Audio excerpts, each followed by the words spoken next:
49వ అధ్యాయం, యెషయా పుస్తకం 49వ అధ్యాయం 16వ వచనం. యెషయా పుస్తకం 49వ అధ్యాయం 16వ వచనం. చూడుము నా అరచేతుల మీదనే నిన్ను చెక్కి ఉన్నాను, నీ ప్రాకారములు నిత్యము నా ఎదుట ఉన్నవి. దేవునికి స్తోత్రం. ఆమేన్. ప్రియ, చూడుము నా అరచేతుల మీదే నేను నిన్ను చెక్కి ఉన్నాను, నేను నిన్ను చెక్కి ఉన్నాను. ఎక్కడ చెక్కాడంటే దేవుడు అంటని అరచేతుల మీద దేవుడు చెక్కి ఉన్నాడు.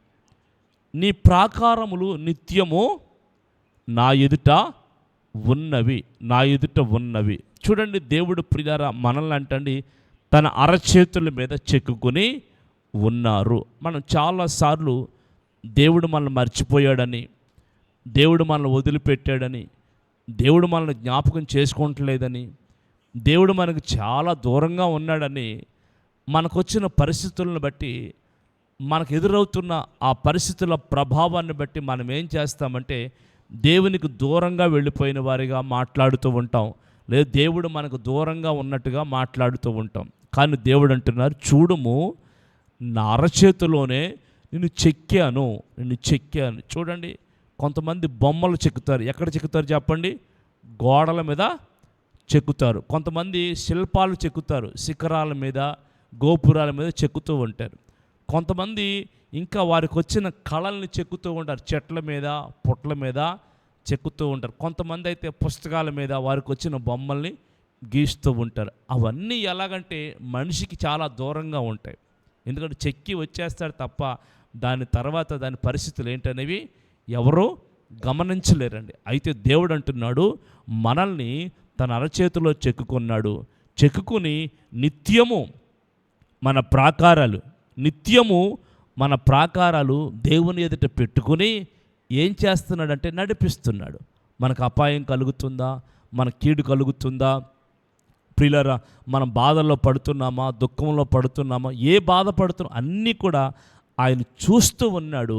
నిత్యము ఆయన కనులు ఎదుట పెట్టుకొని ఉన్నాడు. అందుకని ప్రేమ కలిగిన దేవుడు, జాలి కలిగిన దేవుడు ప్రియులారా ఈరోజు మనల్ని విడవక తన చేతుల్లో చెక్కుని ఉన్నాడు గనుక మనం దేనికి భయపడవలసిన అవసరం లేదు. తల్లి తన పిల్లను మరుస్తుందేమో కానీ ప్రియులారా దేవుడు మాత్రం నిన్ను నన్ను మరువక కంటికి రెప్పవలే, కనుపాపు వలె కాపాడుతూ ఉన్నాడు. అందుచేత ధైర్యంగా మనం భక్తిని చేద్దాం. దేవుని సముఖములో ఆయన విశ్వాసం ఉంచి ఆయన రెక్కల నీడలో మనము దాగి ఉందాం. దేవుడు ఈ కొద్ది మాటలు దీవించునుగాక. ఈ వాగ్దానాన్ని మీ పట్ల, మీ అందరి పట్ల దేవుడు నెరవేర్చునుగాక. ఆమెన్. అందరూ లేచి నిలబడి ప్రార్థన చేసుకుందాం. ఈ దినానికే దేవుడిచ్చిన వాగ్దానాన్ని బట్టి దేవుడు మనల్ని మరువలేదని, ఆయన చెక్కుని ఉన్నారని, నిత్యము మన ఎదుట, ఆయన ఎదుట మన ప్రాకారాలన్నీ ఉన్నవని ధైర్యంతో, ఆయనకు తెలియకుండా మన జీవితాల్లో ఏది జరగట్లేదని, ఆయన సమస్తం చూస్తున్నాడని నమ్మి దేవుని పాదాలు పట్టుకుందాం. ఈ దినమంతా దేవుడు కృపను విస్తరింపచేసి, ఈ దినమంతా క్షేమం విస్తరింపచేసి, మన వెళ్ళే ప్రయాణాల్లో, రాకపోకల్లో దేవుడు కృపను అనుగ్రహించినట్లుగా, నిన్నటి దినం కంటే ఈ దినము దేవుడు ఆశీర్వాదకరమైన అనుభవాలతో నింపునట్లుగా, విస్తారమైన కార్యాలు మన జీవితాల్లో జరిగించినట్లుగా, మనమున్న ప్రతి స్థితిని దేవుడు హెచ్చించినట్లుగా, నవనూతన కృపతో నింపునట్లుగా ప్రార్థన చేసుకుందాం. స్తోత్రం, స్తోత్రం.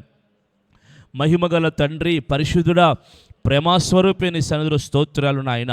ఈ ఉదయకాలంలో ప్రభువుని స్తుతించడానికి, నేను ఆరాధించడానికి గొప్ప కృపనిచ్చారు కనుక నీకు స్తోత్రాలు. ఈ అరుణోదయాన్ని, శుభదినాన్న ప్రభువా మమ్మల్ని అందరినీ దర్శించండి, మా జీవితాలు ఆదరించండి, బలపరచండి, క్షేమం కలుగ చేయండి. అన్ని విషయాల్లో మీ నడిపింపును దయచేయండి. నువ్వు చేసిన వాగ్దానాన్ని నెరవేర్చండి. ఈ దినమంతా నీ కృపలో వర్ధలు చేయమని యేసుక్రీస్తు పరిశుద్ధ నామములో అడిగి ప్రార్థించి వేడుకొనుచున్నాము తండ్రి. ఆమేన్, ఆమేన్, ఆమేన్. మహిమగా మన ప్రభువైన యేసుక్రీస్తు కృప, తండ్రి అయిన దేవుని ప్రేమ, పరిశుద్ధాత్మ సన్నిధి సహవాసం మనందరికీ తోడైండి నడిపించును గాక. ఆమేన్.